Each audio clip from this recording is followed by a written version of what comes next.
कभी सोचा है कि असली कमजोरी आती कहाँ से है? क्या ये बाहर से आती है या फिर कहीं हमारे अंदर ही छिपी होती है? आज हम कुछ दमदार कहानियों के जरिए इसी अंदरूनी दुश्मन को समझने की कोशिश करेंगे। चलिए, एक सवाल से शुरू करते हैं। सोचिए जरा, कोई ऐसी चीज जो 35 सालों से मजबूती से खड़ी हो, एक विशालकाय हस्ती, और फिर वो अचानक गिर जाए। आखिर ये कैसे हो सकता है? ये कहानी है एक बहुत बड़े बरगद के पेड़ की। उसकी जड़ें जमीन में बहुत बहुत गहराई तक फैली हुई थीं। पिछले 30-35 सालों से वो ताकत का एक जीता जागता प्रतीक बनकर खड़ा था। और फिर एक दिन बिना किसी चेतावनी के वो विशाल पेड़ ढह गया, बस यूं ही गिर गया।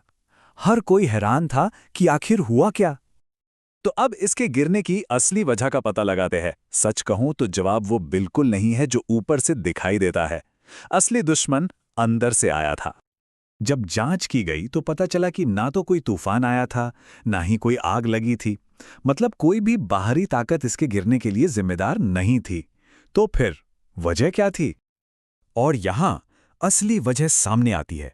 यकीन करना मुश्किल है, पर वो थी एक छोटी सी दीमक। बस एक दीमक जो सालों से किसी को दिखे बिना उस विशाल पेड़ को अंदर ही अंदर से खोखला कर रही थी। और जानते हैं, ये कहानी सीधे सीधे हम इंसानों से जुड़ती है। यहां का मुख्य विचार यही है कि कोई भी इंसान अपने ही नकारात्मक विचारों से बर्बाद होता है। ये विचार बिल्कुल उस दीमक की तरह काम करते हैं। ये सिर्फ एक पेड़ की कहानी नहीं है, ये एक ऐसी सच्चाई है जो हर जगह लागू होती है। चलिए देखते हैं कि कैसे अंदर की छोटी छोटी खामियां बड़ी से बड़ी ताकतों को भी कमजोर कर देती हैं। जरा इस उदाहरण को देखिए। एक तरफ पौष्टिक भोजन है जो जिंदगी देता है, और दूसरी तरफ जहर की सिर्फ एक बूंद। वो एक अकेली बूंद पूरे के पूरे भोजन को जानलेवा बना सकती है। एक छोटी सी नेगेटिव चीज सब कुछ खत्म कर सकती है। या फिर लोहे के बारे में सोचिए। मजबूत से मजबूत लोहा बाहरी दबाव तो झेल सकता है, लेकिन उसका अपना ही जंग उसे अंदर से धीरे धीरे खा जाता है। तबाही का कारण बाहर नहीं, बल्कि उसके अंदर ही पैदा होता है। और ये वाला उदाहरण तो हमारी पहली कहानी को और भी पक्का कर देता है। मजबूत फर्नीचर जो सालों तक चलने के लिए बनाया गया हो, उसे छिपी हुई दीमक अंदर से पूरा खोखला कर सकती है। और बाहर से सब ठीक दिखता है, जब तक कि वो एक दिन अचानक टूटकर गिर ना जाए। तो ठीक है, अगर समस्या अंदर की है तो फिर इसका हल क्या है? डर और नेगेटिविटी से बचने का एक दार्शनिक तरीका भी है जो हमें अंदर से मजबूत बना सकता है। चलिए उस पर एक नजर डालते हैं। तो इसका हल क्या है? यहां 3 जरूरी बातें हैं। पहली, ये स्वीकार करना कि हम इस दुनिया में खाली हाथ आते हैं और खाली हाथ ही जाते हैं। दूसरी बात, सिर्फ उस चीज पर ध्यान देना जो हमारे बस में है, और वो है ईमानदारी से अपना काम करने का मौका। और तीसरी, अच्छे काम करके अपनी अंदरूनी कीमत को बढ़ाना। असल में यही सबसे बड़ा बचाव है। अब आखिर में एक सबसे दमदार रूपक की बात करते हैं जो इस पूरी बातचीत का निचोड़ पेश करता है।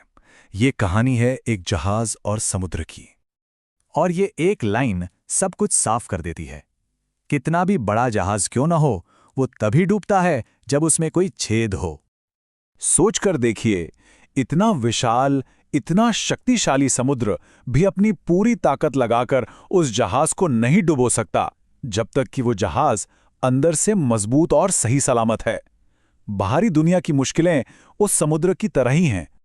हमारे डर, हमारी चिंताएं और हमारे नेगेटिव विचार असल में उस जहाज के वो छोटे छोटे छेद हैं, और इन्हीं छेदों से समुद्र का पानी अंदर आता है। और जब पानी अंदर आ जाता है तभी जहाज डूबता है। मतलब कमजोरी बाहर से नहीं, भीतर से आती है।